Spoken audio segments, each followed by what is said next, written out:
Hello there, and welcome to this episode of Down to Sleep. In this video, I'm reading a full story from Sherlock Holmes, The Man with the Twisted Lip, by Sir Arthur Conan Doyle. I hope that you enjoy it. Please like and subscribe for more free readings like this one, and let me know what book you'd like to hear in a comment. I'm Mad Morph, and if you enjoy this podcast or my voice and want more of me, you can find all of my links in the description below. I've put together this new series of free readings, so you can expect much more coming both here and on the podcast version over the next couple of months. I hope that you enjoy it. But if you want to get more right now, as always, you can come and join me on the Patreon at any time and get over 500 episodes instantly, 2 new readings a week, and listen to exclusive books that I can't share anywhere else. It's the sleepiest book club in the world with thousands of members, so come and join me at patreon.com/downtosleep.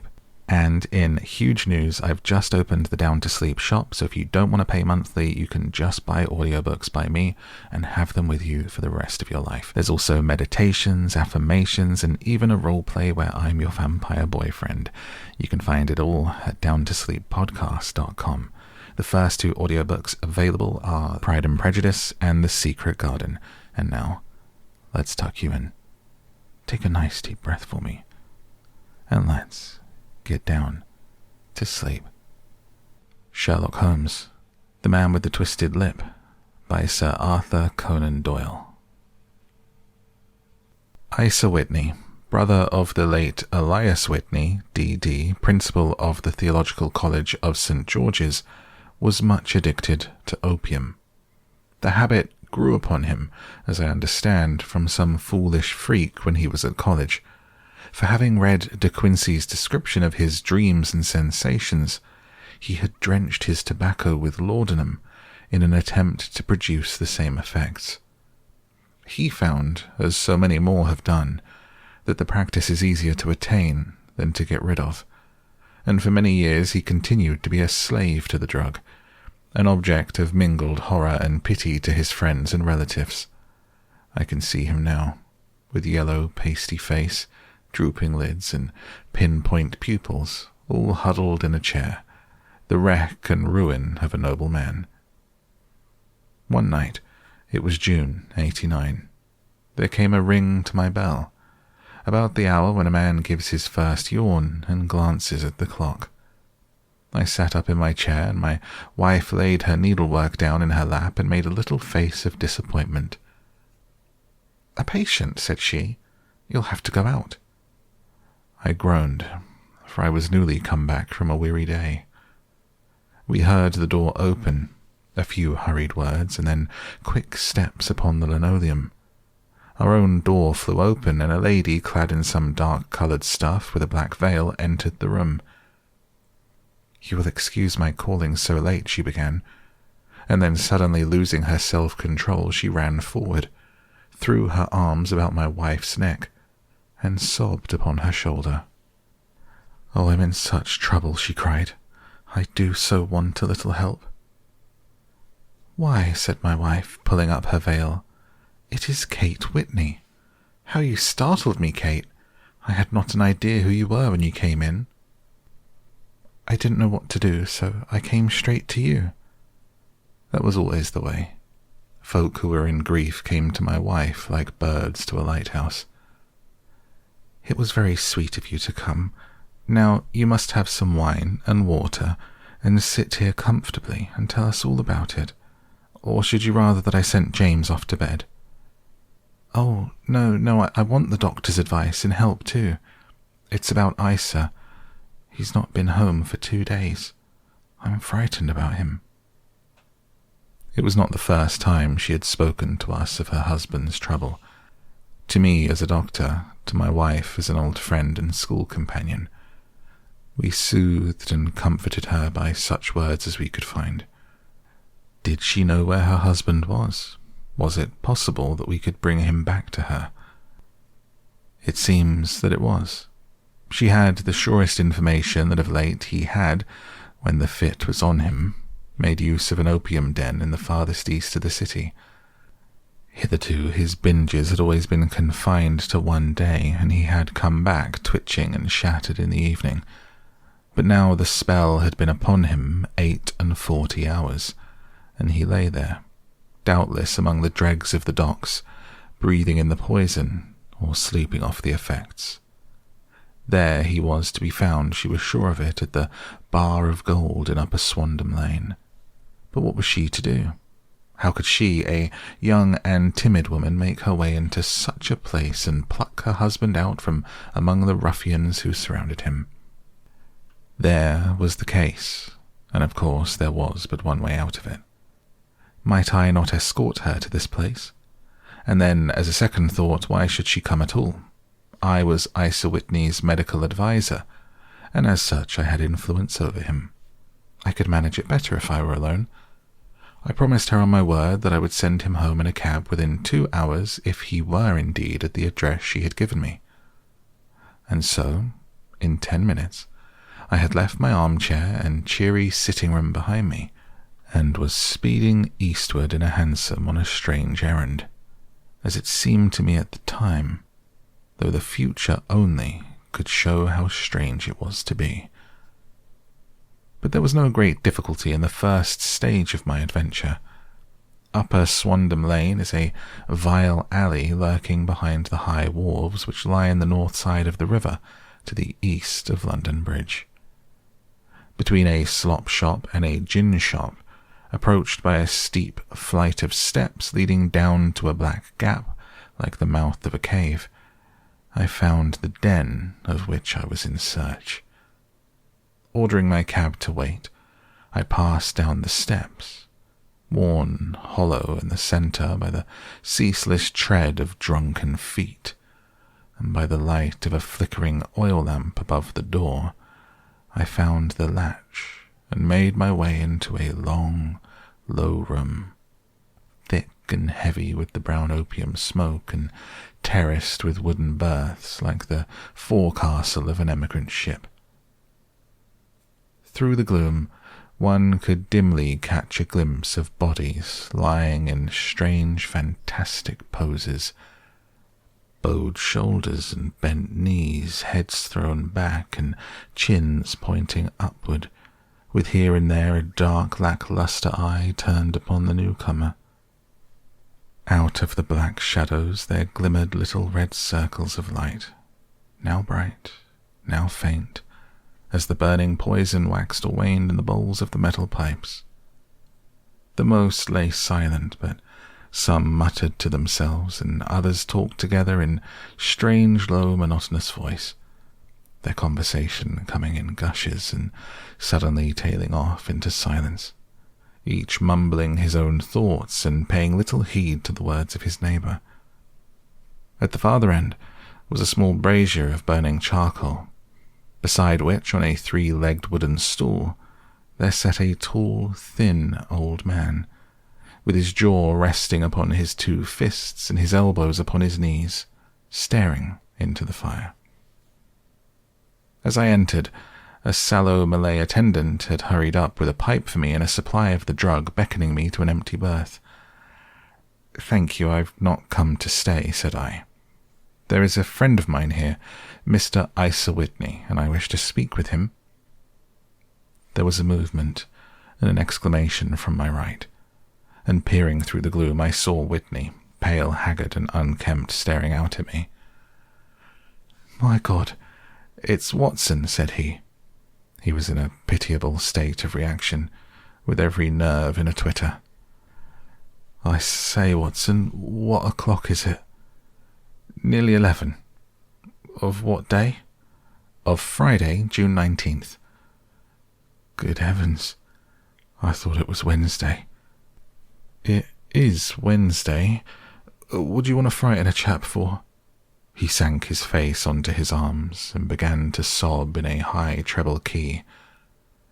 "I tell you that it is Friday, man. Your wife has been waiting this 2 days for you. You should be ashamed of yourself." "So I am. But you've got mixed, Watson, for I've only been here for a few hours. 3 pipes, 4 pipes, I forget how many. I'll go home with you. I wouldn't frighten Kate. Poor little Kate. Give me your hand. Have you a cab?" "Yes, I have one waiting."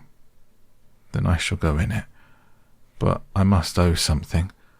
Find what I owe, Watson. I'm all off colour. I can do nothing for myself. I walked down the narrow passage between the double row of sleepers, holding my breath to keep out the vile, stupefying fumes of the drug, and looking about for the manager. As I passed the tall man who sat by the brazier, I felt a sudden pluck at my skirt, and a low voice whispered, "Walk past me, and then look back at me." The words fell quite distinctly upon my ear. I glanced down. They could only have come from the old man at my side, and yet he sat now as absorbed as ever, very thin, very wrinkled, bent with age, an opium pipe dangling down from between his knees, as though it had dropped in sheer lassitude from his fingers. I took 2 steps forward and looked back. It took all my self-control to prevent me from breaking out into a cry of astonishment. He had turned his back so that none could see him, but I. His form had filled out, his wrinkles were gone. The dull eyes had regained their fire, and there, sitting by the fire and grinning at my surprise, was none other than Sherlock Holmes. He made a slight motion to me to approach him, and instantly as he turned his face half round to the company once more, subsided into a doddering, loose-lipped senility. "Holmes," I whispered, "what on earth are you doing in this den?" "As low as you can," he answered. "I have excellent ears. If you would have the great kindness to get rid of that sottish friend of yours, I should be exceedingly glad to have a little talk with you. I have a cab outside. Then pray send him home in it. You may safely trust him, for he appears to be too limp to get into any mischief. I should recommend you also to send a note by the cabman to your wife to say you've thrown your lot in with me. If you will wait outside, I shall be with you in 5 minutes." It was difficult to refuse any of Sherlock Holmes's requests, for they were always so exceedingly definite and put forward with such a quiet air of mastery. I felt, however, that when Whitney was once confined in the cab, my mission was practically accomplished, and for the rest, I could not wish anything better than to be associated with my friend in one of those singular adventures which were the normal condition of his existence. In a few minutes, I had written my note, paid Whitney's bill, led him out to the cab, and seen him driven through the darkness. In a very short time, a decrepit figure had emerged from the opium den, and I was walking down the street with Sherlock Holmes. For 2 streets he shuffled along with a bent back and an uncertain foot. Then, glancing quickly round, he straightened himself out and burst into a hearty fit of laughter.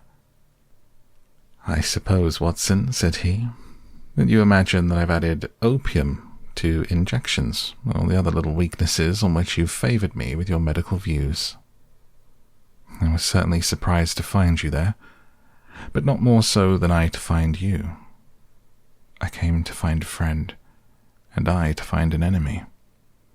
An enemy? Yes, one of my natural enemies, or shall I say, my natural prey.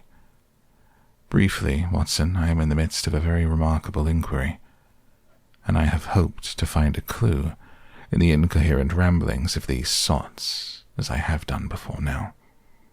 Had I been recognized in that den, my life would not have been worth an hour's purchase, for I have used it before now for my own purposes, and the rascally Lascar who runs it has sworn to have vengeance upon me. There is a trapdoor at the back of that building, near the corner of Paul's Wharf, which could tell some strange tales of what has passed through it upon the moonless nights." "What? You do not mean bodies?" "Aye, bodies, Watson. We should be rich men if we had £1,000 for every poor devil who's been done to death in that den. It is the vilest murder trap on the whole riverside, and I fear that Neville St. Clair has entered it, never to leave it more. But our trap should be here."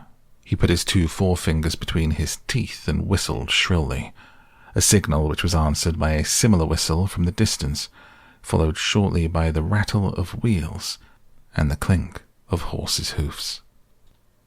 "Now, Watson," said Holmes, as a tall dog cart dashed up through the gloom, throwing out 2 golden tunnels of yellow light from its side lanterns. "You'll come with me, won't you?" "If I can be of use." "Ah, a trusty comrade is always of use, and a chronicler still more so. My room at the Cedars is a double-bedded one." "The Cedars?" "Yes, that is Mr. St. Clair's house. I'm staying there while I conduct the inquiry." "Where is it, then?" "Near Lee, in Kent. We have a 7-mile drive before us." "But I am all in the dark." "Of course you are. You'll know all about it presently. Jump up here." "All right, John. We shall not need you. Here's £half-a-crown. Look out for me tomorrow about 11. Give her her head. So long, then." He flicked the horse with his whip, and we dashed away through the endless succession of sombre and deserted streets, which widened gradually until we were flying across a broad bridge, with the murky river flowing sluggishly beneath us.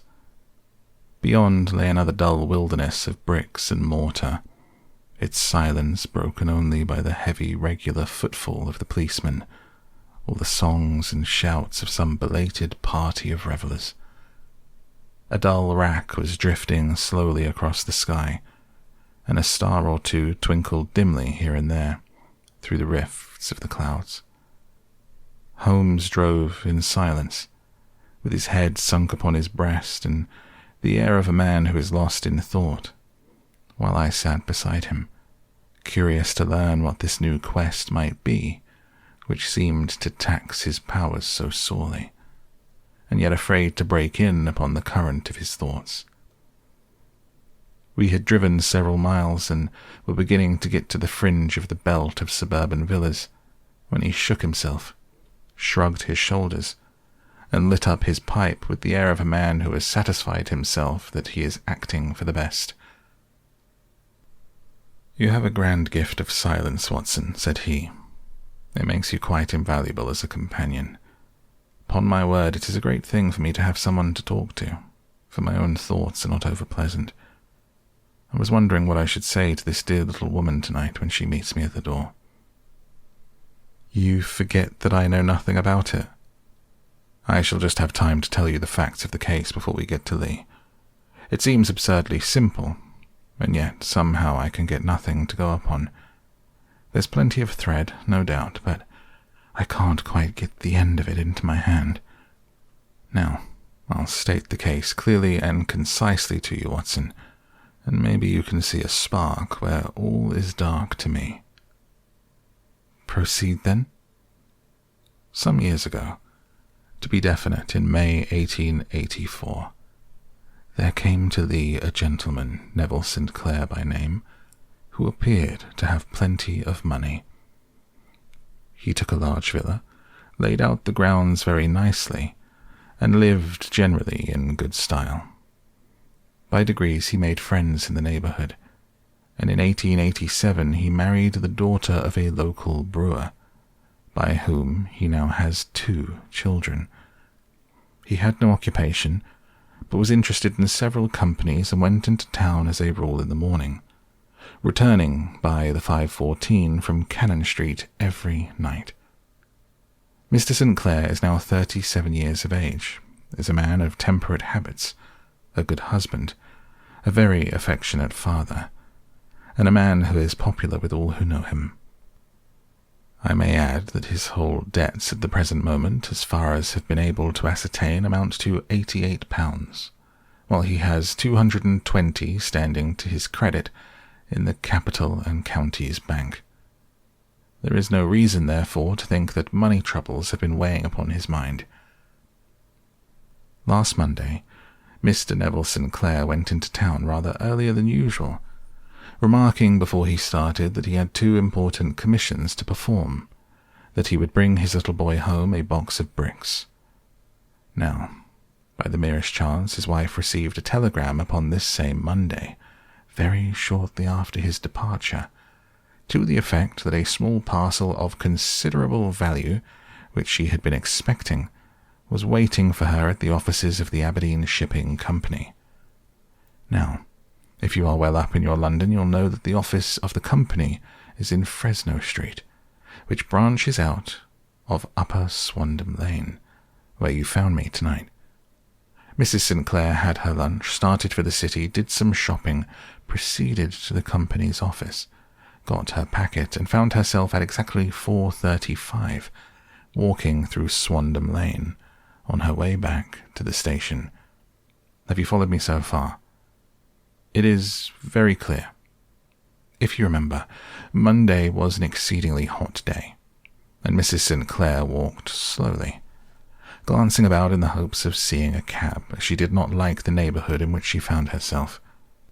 While she was walking in this way down Swandam Lane, she suddenly heard a cry, and was struck cold to see her husband looking down at her, and, as it seemed to her, beckoning to her from a second-floor window.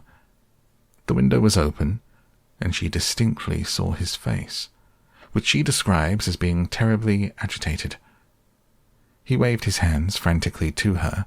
He then vanished from the window so suddenly that it seemed to her that he had been plucked back by some irresistible force from behind. One singular point which struck her quick feminine eye was that although he wore some dark coat, such as he had started to town in, he had on neither collar nor necktie. Convinced that something was amiss with him, she rushed down the steps, for the house was none other than the opium den in which you found me tonight, and running through the front room, she attempted to ascend the stairs which led to the first floor. At the foot of the stairs, however, she met this Lascar scoundrel of whom I have spoken, who thrust her back and, aided by a Dane who acts as assistant there, pushed her out into the street. Filled with the most maddening doubts and fears, she rushed down the lane, and by rare good fortune met in Fresno Street a number of constables with an inspector, all on their way to their beat. The inspector and 2 men accompanied her back, and in spite of the continued resistance of the proprietor, they made their way to the room in which Mr. Sinclair had last been seen. There was no sign of him there. In fact, in the whole of that floor there was no one to be found save a crippled wretch of hideous aspect, who, it seems, made his home there. Both he and the Lascar stoutly swore that no one else had been in the front room during the afternoon. So determined was their denial that the inspector was staggered, and had almost come to believe that Mrs. Sinclair had been deluded when, with a cry, she sprang at a small deal box which lay upon the table, and tore the lid from it. Out there fell a cascade of children's bricks. It was the toy which he had promised to bring home. This discovery and the evident confusion which the cripple showed made the inspector realize that the matter was serious. The rooms were carefully examined, and results all pointed to an abominable crime. The front room was plainly furnished as a sitting room, and led into a small bedroom which looked out upon the back of one of the wharves. Between the wharf and the bedroom window is a narrow strip, which is dry at low tide but covered at high tide with at least 4.5 feet of water. The bedroom window was a broad one, and opened from below. On examination, traces of blood were to be seen upon the windowsill, and several scattered drops were visible upon the wooden floor of the bedroom. Thrust away behind a curtain in the front room were all the clothes of Mr. Neville Sinclair, with the exception of his coat. His boots, his socks, his hat, and his watch all were there. There were no signs of violence upon any of these garments, and there were no other traces of Mr. Neville Sinclair. Out of the window he must apparently have gone, for no other exit could be discovered. The ominous bloodstains upon the sill gave little promise he could save himself by swimming, for the tide was at its very highest at the moment of the tragedy. And now, as to the villains who seemed to be immediately implicated in the matter. The Lascar was known to be a man of the vilest antecedents, but as, by Mrs. Sinclair's story, He was known to have been at the foot of the stair within a very few seconds of her husband's appearance at the window. He could hardly have been more than an accessory to the crime. His defense was one of absolute ignorance, and he protested that he had no knowledge as to the doings of Hugh Boone, his lodger, and that he could not account in any way for the presence of the missing gentleman's clothes. So much for the Lascar manager. Now for the sinister cripple, who lives upon the second floor of the opium den, and who was certainly the last human being whose eyes rested upon Neville St. Clair. His name is Hugh Boone, and his hideous face is one which is familiar to every man who goes much to the city. He is a professional beggar, though in order to avoid the police regulations he pretends to a small trade in wax vestas. Some little distance down Threadneedle Street upon the left-hand side there is, as you may have remarked, a small angle in the wall. Here it is that this creature takes his daily seat, cross-legged with his tiny stock of matches on his lap, and as he is a piteous spectacle, a small rain of charity descends into the greasy leather cap which lies upon the pavement beside him. I have watched the fellow more than once before ever I thought of making his professional acquaintance, and I have been surprised at the harvest which he has reaped in a short time. His appearance, you see, is so remarkable that no one can pass him without observing him. A shock of orange hair, a pale face disfigured by a horrible scar which by its contraction has turned up the outer edge of his upper lip, a bulldog chin, and a pair of very penetrating dark eyes, which present a singular contrast to the colour of his hair, all marking him out from amid the common crowd of mendicants, and so too does his wit, for he is ever ready with a reply to any piece of chaff which may be thrown at him by passers-by. This is the man whom we now learn to have been the lodger at the opium den, and to have been the last man to see the gentleman of whom we are in quest. But a cripple, said I. What could he have done single-handed against a man in the prime of his life? He is a cripple in the sense that he walks with a limp, but in other respects he appears to be powerful and well-nurtured. Surely your medical experiences would tell you, Watson, that weakness in one limb is often compensated for by exceptional strength in the others. Pray, continue your narrative. Mrs. St. Clair had fainted at the sight of the blood upon the window, and she was escorted home in a cab by the police, as her presence could be of no help to them in their investigations. Inspector Barton, who had charge of the case, made a very careful examination of the premises, but without finding anything which threw any light upon the matter. One mistake had been made in not arresting Boone instantly. He was allowed some few minutes during which he might have communicated with his friend the Lascar, but this fault was soon remedied, and he was seized and searched, without anything being found which could incriminate him. There were, it is true, some blood-stains upon his right shirt sleeve, but he pointed to his ring finger, which had been cut near the nail, and explained that the bleeding came from there, adding that he had been to the window not long before, and that the stains which had been observed there came doubtless from the same source. He denied strenuously having ever seen Mr. Neville St. Clair, and swore that the presence of the clothes in his room was as much a mystery to him as to the police. And to Mrs. St. Clair's assertion that she had actually seen her husband at the window, he declared she must have been either mad or dreaming. He was removed, loudly protesting, to the police station, while the inspector remained upon the premises in the hope that the ebbing tide might afford some fresh clue. And it did, though they hardly found upon the mudbank what they had feared to find. It was Neville St. Clair's coat, and not Neville St. Clair, which lay uncovered as the tide receded. And what do you think they found in the pockets? I cannot imagine. No, I don't think you would guess. Every pocket stuffed with pennies and halfpennies, 421 pennies and 270 halfpennies, It was no wonder that it had not been swept away by the tide. But a human body is a different matter. There is a fierce eddy between the wharf and the house. It seemed likely enough that the weighted coat had remained when the stripped body had been sucked away into the river. But I understand that all the other clothes were found in the room. Would the body be dressed in coat alone? No, sir, but the facts might be met suspiciously enough. Suppose that this man Boone had thrust Neville Sinclair through the window. There is no human eye which could have seen the deed. What would he do then? It would of course instantly strike him that he must get rid of the telltale garments. He would seize the coat then, and be in the act of throwing it out when it would occur to him that it would swim and not sink. He has little time, for he has heard the scuffle downstairs when the wife tried to force her way up, and perhaps he's already heard from his Lascar confederate that the police are hurrying up the street. There is not an instant to be lost.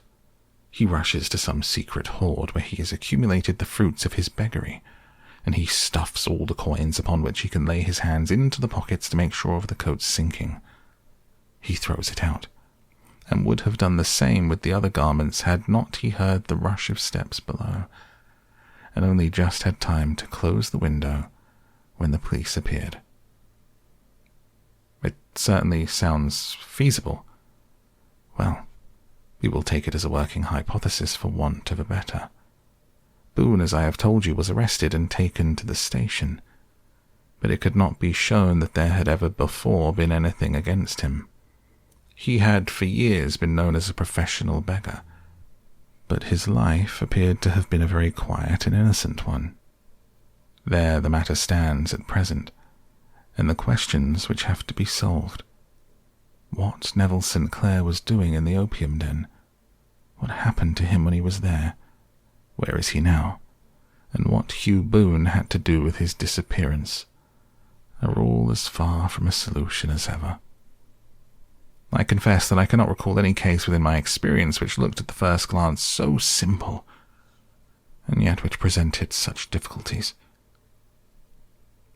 While Sherlock Holmes had been detailing this singular series of events, we had been whirling through the outskirts of the great town until the last straggling houses had been left behind. We rattled along with a country hedge upon either side of us.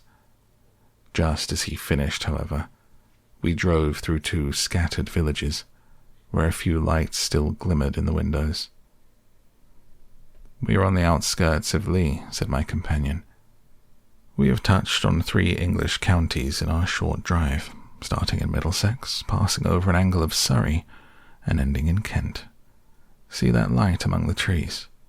That is the Cedars, and besides that lamp sits a woman whose anxious ears have already, I have little doubt, caught the clink of our horses' feet." "But why are you not conducting the case from Baker Street?" I asked. "Because there are many inquiries which must be made out here. Mrs. Sinclair has most kindly put 2 rooms at my disposal, and you may rest assured that she will have nothing but a welcome for my friend and colleague. I hate to meet her, Watson, when I have no news of her husband. Here we are. Whoa there, whoa." We had pulled up in front of a large villa, which stood within its own grounds. A stable boy had run out to the horse's head, and springing down I followed Holmes up the small, winding gravel drive which led to the house. As we approached, the door flew open, and a little blonde woman stood in the opening.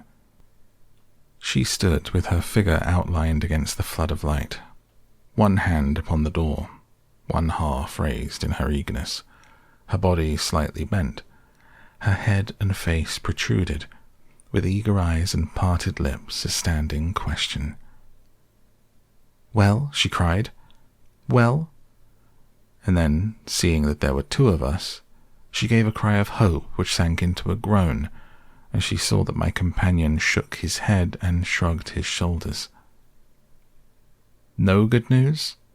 "None." "No bad?" "No." "Thank God for that. But come in. You must be weary. You've had a long day." "This is my friend, Dr. Watson.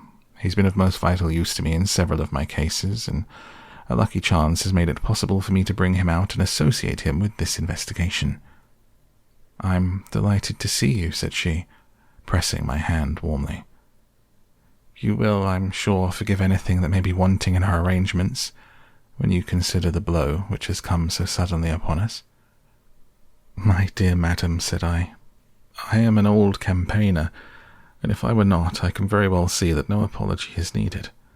If I can be of any assistance either to you or to my friend here, I shall be indeed happy." "Now, Mr. Sherlock Holmes," said the lady as we entered a well-lit dining room, upon the table of which a cold supper had been laid out, "I should very much like to ask you 1 or 2 plain questions, to which I beg that you'll give a plain answer." "Certainly, madam." "Do not trouble about my feelings. I'm not hysterical, nor given to fainting. I simply wish to hear your real opinion." "Upon what point?" "In your heart of hearts, do you think that Neville is alive?" Sherlock Holmes seemed to be embarrassed by the question. "Frankly now," she repeated, standing upon the rug and looking keenly down at him as he leaned back in a basket chair. "Frankly, then, madam, I do not." "You think he's dead?" "I do." "Murdered?" "I don't say that. Perhaps."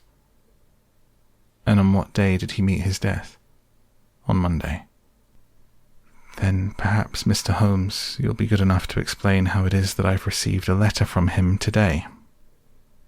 Sherlock Holmes sprang out of his chair as if he had been galvanized. "What?" he roared. "Yes, today." She stood smiling, holding up a little slip of paper in the air. "May I see it?" "Certainly." He snatched it from her in his eagerness, and smoothing it out upon the table, he drew over the lamp and examined it intently. I had left my chair and was gazing at it over his shoulder. The envelope was a very coarse one, and was stamped with the Gravesend postmark, and with the date of that very day, or rather the day before, for it was considerably after midnight. "Coarse writing," murmured Holmes. "Surely this is not your husband's writing, madam?" "No, but the enclosure is." "I perceive also that whoever addressed the envelope had to go and inquire as to the address." "How can you tell that?" "The name, you see, is in perfectly black ink which has dried itself. The rest is of the greyish colour, which shows that blotting paper had been used. If it had been written straight off and then blotted, none would be of a deep black shade. This man has written the name, and there has then been a pause before he wrote the address, which can only mean that he was not familiar with it. It is, of course, a trifle, but there's nothing so important as trifles. Let us now see the letter. Ha! There's been an enclosure here." "Yes, there was a ring, his signet ring." "And you are sure that this is your husband's hand?" "One of his hands." "One?" "His hand when he wrote hurriedly. It's very unlike his usual writing, and yet I know it well." "Dearest, do not be frightened. All will come well. There is a huge error which it may take some little time to rectify. Wait in patience, Neville. Written in pencil upon the fly-leaf of a book, octavo size. No watermark. Posted today in Gravesend by a man with a dirty thumb. And the flap has been gummed, if I'm not very much in error, by a person who had been chewing tobacco. You have no doubt that this is your husband's hand, madam?" "None. Neville wrote those words, and they were posted today at Gravesend. Well, Mrs. Sinclair, the clouds lighten, though I should not venture to say that the danger is over." "But he must be alive, Mr. Holmes." "Unless this is a clever forgery to put us on the wrong scent. The ring, after all, proves nothing. It may have been taken from him." No, it is his very own writing." "Very well. It may, however, have been written on Monday and only posted today." "That's possible." "If so, much may have happened between." Oh, you must not discourage me, Mr. Holmes. I know that all is well with him. There is so keen a sympathy between us that I should know if evil came upon him. On the very day that I saw him last, he cut himself in the bedroom, and yet I in the dining room rushed upstairs instantly with the utmost certainty that something had happened. Do you think I would respond to such a trifle, and yet be ignorant of his death? I have seen too much not to know that the impression of a woman may be more valuable than the conclusion of an analytical reasoner, and in this letter you certainly have a very strong piece of evidence to corroborate your view. But if your husband is alive, and able to write letters, why should he remain away from you? I cannot imagine. It is unthinkable. And on Monday he made no remarks before leaving you? No. And you were surprised to see him in Swandam Lane? Very much so. Was the window open? Yes. Then he might have called to you. He might. He only, as I understand, gave an inarticulate cry. Yes? A call for help, you thought? Yes, he waved his hands. But it might have been a cry of surprise. Astonishment at the unexpected sight of you might cause him to throw up his hands? It's possible. And you thought he was pulled back. He disappeared so suddenly. He might have leapt back. You did not see anyone else in the room. No, but this horrible man confessed to having been there, and the Lascar was at the foot of the stairs. Quite so. Your husband, as far as you could see, had his ordinary clothes on. But without his collar or tie, I distinctly saw his bare throat. Had he ever spoken of Swandam Lane? Never. Had he ever showed any signs of having taken opium? Never. Thank you, Mrs. Sinclair. Those are the principal points about which I wish to be absolutely clear. We shall now have a little supper, and then retire, for we may have a very busy day tomorrow. A large and comfortable double-bedded room had been placed at our disposal, and I was quickly between the sheets, for I was weary after my night of adventure. Sherlock Holmes was a man, however, who, when he had an unsolved problem upon his mind, would go for days, and even for a week, without rest, turning it over, rearranging his facts, looking at it from every point of view until he had either fathomed it or convinced himself that his data was insufficient. It was soon evident to me that he was now preparing for an all-night sitting. He took off his coat and waistcoat, put on a large blue dressing gown, and then wandered about the room collecting pillows from his bed and cushions from the sofa and armchairs. With these he constructed a sort of eastern divan upon which he perched himself cross-legged, with an ounce of tobacco and a box of matches laid out in front of him. In the dim light of the lamp I saw him sitting there, an old briar pipe between his lips, his eyes fixed vacantly upon the corner of the ceiling, the blue smoke curling up from him, silent, motionless, with the light shining upon his strong-set, aquiline features. So he sat as I dropped off to sleep, and so he sat when a sudden stir caused me to wake up, and I found the summer sun shining into the apartment. The pipe was still between his lips, the smoke still curled upward, and the room was full of a dense tobacco haze, but nothing remained of the heap of shag which I had seen the previous night. "Awake, Watson?" he asked. "Yes." "Game for a morning drive?" "Certainly." "Then dress.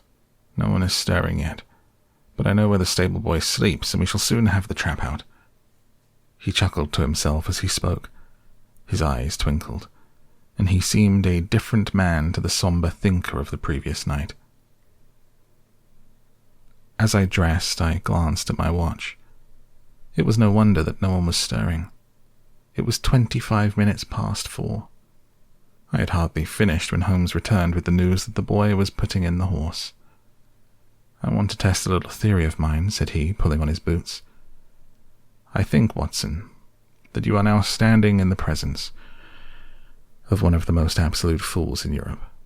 I deserve to be kicked from here to Charing Cross, but I think I have the key of the affair now." "And where is it?" I asked, smiling. "In the bathroom," he answered. "Oh yes, I'm not joking," he continued, seeing the look of incredulity.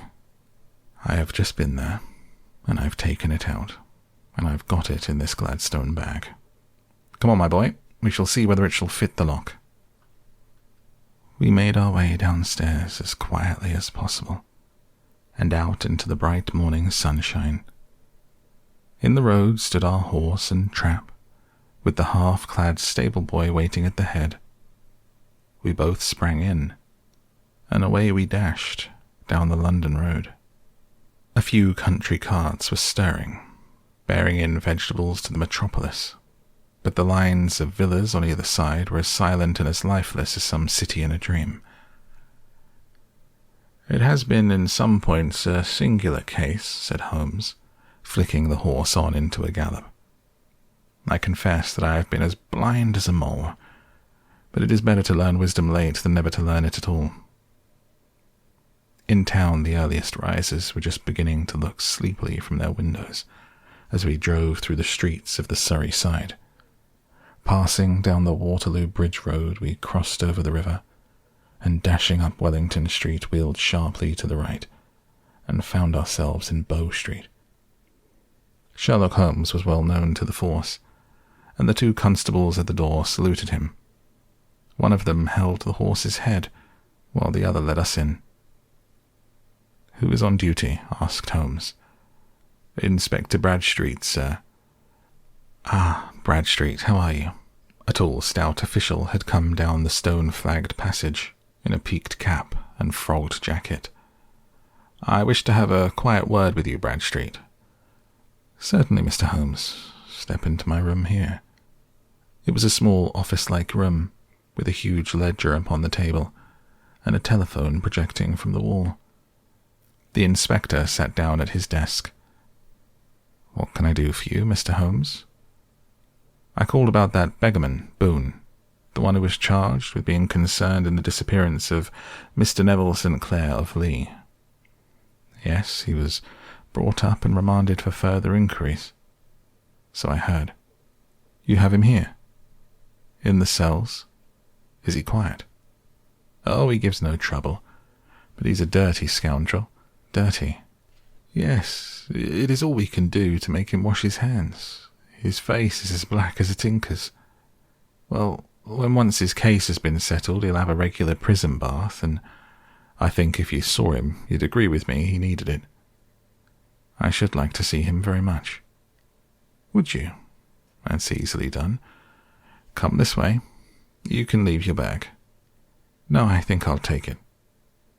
"Very good. Come this way, if you please." He led us down a passage, opened a barred door, passed down a winding stair, and brought us to a whitewashed corridor with a line of doors on each side. "The third one on the right is his," said the inspector. "Here it is." He quietly shot back a panel in the upper part of the door and glanced through. "He's asleep," said he. "You can see him very well." We both put our eyes to the grating. The prisoner lay with his face towards us, in a very deep sleep, breathing slowly and heavily. He was a middle-sized man, coarsely clad as became his calling, with a coloured shirt protruding through the rent in his tattered coat. He was, as the inspector had said, extremely dirty, but the grime which covered his face could not conceal its repulsive ugliness. A broad wheal from an old scar ran right across it from eye to chin, and by its contraction had turned up one side of the upper lip, so that 3 teeth were exposed in a perpetual snarl. A shock of very bright red hair grew low over his eyes and forehead. "He's a beauty, isn't he?" said the inspector. "He certainly needs a wash," remarked Holmes. I had an idea that he might, and I took the liberty of bringing the tools with me. He opened the Gladstone bag as he spoke, and took out, to my astonishment, a very large bath sponge. "You are a funny one," chuckled the inspector. "Now, if you'll have the great goodness to open that door very quietly, we will soon make him cut a much more respectable figure." "Well, I don't know why not," said the inspector. "He doesn't look a credit to the Bow Street cells, does he?"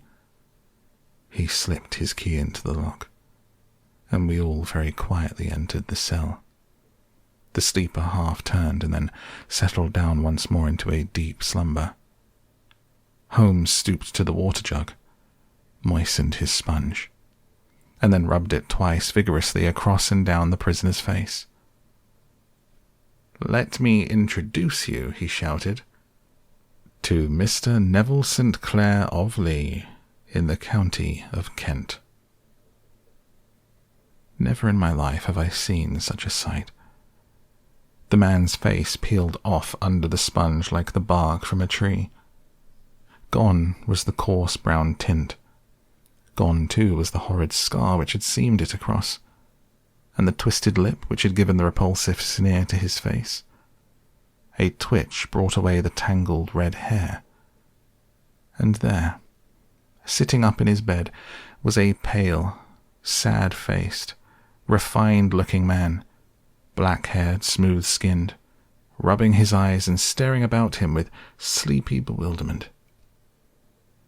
Then suddenly realizing the exposure, he broke into a scream and threw himself down with his face to the pillow.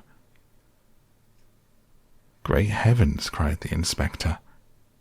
"It is indeed the missing man. I know him from the photograph." The prisoner turned with the reckless air of a man who abandons himself to his destiny. "Be it so," said he. "And pray, what am I charged with?" "With making away with Mr. Neville St. Oh, come, you can't be charged with that unless they make a case of attempted suicide of it," said the inspector with a grin. "Well, I've been 27 years in the force, but this really takes the cake." "If I am Mr. Neville St. Clair, then it's obvious no crime's been committed, and that therefore I've been illegally detained." "No crime, but a very great error has been committed," said Holmes. "You would have done better to have trusted your wife." "It was not the wife, it was the children," groaned the prisoner. "God help me, I would not have them ashamed of their father. My God, what an exposure! What can I do?" Sherlock Holmes sat down beside him on the couch and patted him kindly on the shoulder. "If you leave it to a court of law to clear the matter up," said he, "of course you can hardly avoid publicity. On the other hand, if you convince the police authorities that there is no possible case against you, I do not know that there is any reason that the details should find their way into the papers. Inspector Bradstreet would, I am sure, make notes upon anything which you might tell us, and submit it to the proper authorities. The case would then never go into court at all." "God bless you," cried the prisoner passionately. "I would have endured imprisonment, aye, even execution, rather than have left my miserable secret as a family blot to my children. You are the first who've ever heard my story. My father was a schoolmaster in Chesterfield, where I received an excellent education. I travelled in my youth, took to the stage, and finally became a reporter on an evening paper in London. One day my editor wished to have a series of articles upon begging in the metropolis, and I volunteered to supply them. There was the point from which all my adventures started. I was only trying begging as an amateur that I could get the facts upon which to base my articles. When an actor, I had of course learned all the secrets of making up and had been famous in the green room for my skill. I took advantage now of my attainments. I painted my face, and to make myself as pitiable as possible I made a good scar and fixed one side of my lip in a twist by the aid of a small slip of flesh-coloured plaster. Then, with a red head of hair and an appropriate dress, I took my station in the busiest part of the city, ostensibly as a match seller but really as a beggar. For 7 hours I plied my trade, and when I returned home in the evening I found to my surprise I'd received no less than 26 shillings. I wrote my articles and thought little more of the matter until some time later I backed a bill for a friend and had a writ served upon me for £25. I was at my wit's end where to get the money, but a sudden idea came to me. I begged a fortnight's grace from the creditor, asked for a holiday from my employers, and spent the time in begging in the city under my disguise. In 10 days I had the money and had paid the debt. Well, you can imagine how hard it was to settle down to arduous work for £2 a week, when I knew I could earn as much in a day by smearing my face with a little paint, laying my cap on the ground, and sitting still. It was a long fight between my pride and the money, but the dollars won at last, and I threw up reporting and sat day after day in the corner which I had first chosen, inspiring pity by my ghastly face and filling my pockets with coppers. Only one man knew my secret. He was the keeper of a low den in which I used to lodge in Swandam Lane, where I could every morning emerge as a squalid beggar, and in the evenings transform myself into a well-dressed man about town. This fellow, Lascar, was well paid by me for his rooms, so I knew my secret was safe in his possession. Well, very soon I found I was saving considerable sums of money. I do not mean that any beggar in the streets of London can earn £700 a year, which is less than my average takings, but I had exceptional advantages in my power of making up, and also in a facility of repartee which improved by practice and made me quite a recognized character in the city. All day a stream of pennies varied by silver poured in upon me, and it was a very bad day in which I failed to make £2. As I grew richer, I grew more ambitious, took a house in the country, eventually married, without anyone having a suspicion as to my real occupation.